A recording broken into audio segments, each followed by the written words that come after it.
Happy birthday to my little boy. Pero ngayon medyo big na siya. So yung picture na yon is 3 months old siya doon mga mamshi. At ito naman na picture na to is 5 months old siya dyan.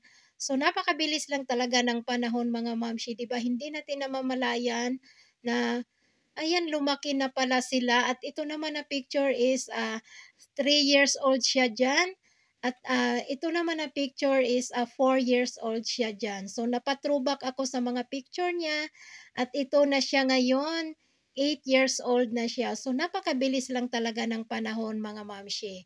So ngayon ay meron kaming konting handaan, napakasimpleng handaan sa kanyang 8th birthday.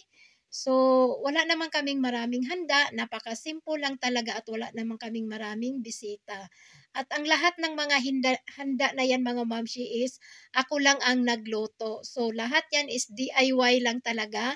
Kahit yung pagde-decorate na yan is kinariyer ko na din. Although, madalian lang yan na pagde-decorate mga mamshi kasi sobrang busy si Inday nung umaga hanggang hapon talaga is nagluto ako kasi kahit yung birthday cake niya is ako lang din ang gumawa. So pinag-aaralan ko na din ang mga ganon.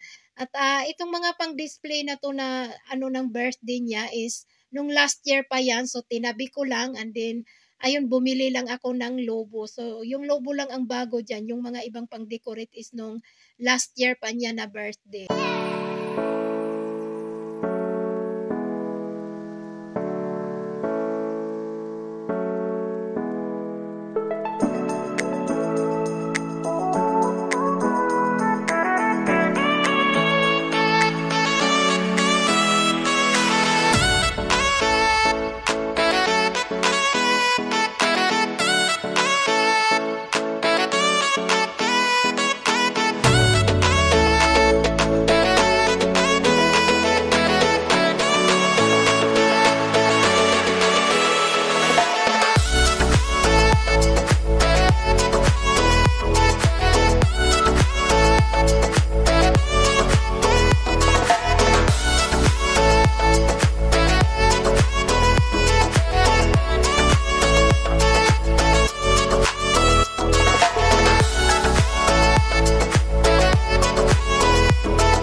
mamshi. So ayan, nagmamarites lang kami dito while nagiinom ng tea. So ayan, chika-chika, chika-chika. Marites is life. Pero maya-maya mga uuwi na din yan sila kasi yung isang bata doon medyo masama daw ang pakiramdam at inaantok na. So, yung aking handaan mga mamshi is hindi naman siya hapunan. Pero gabi ko siya ginana, pero parang semi-merienda siya. Sinabihan ko naman sila na ganun lang ang ihahanda ko. Tapos, ang niluto ko kasi or ang inano ko is yung gumawa ako yung tinatawag nilang sarma, yung ground beef na rice, pinaghalo, tapos binalot sa dahon. And then, nagluto ako ng parang lumpia, pero ang laman niya is white cheese. And then, naggawa din ako ng macaroni, na yung macaroni salad nila.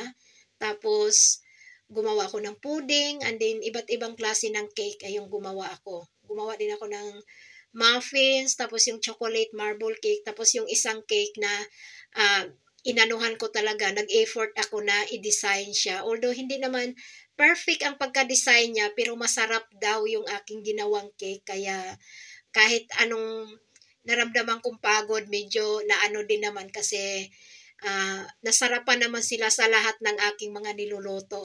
Yung gift pala na natanggap ng anak ko is walang nagbigay sa kanya ng damit, ng kung ano-ano. So lahat sila is nagbigay ng pera. Nakatanggap siya lahat ng 1,000 lira. Isusulat ko dyan sa screen kung magkano siya sa pera natin.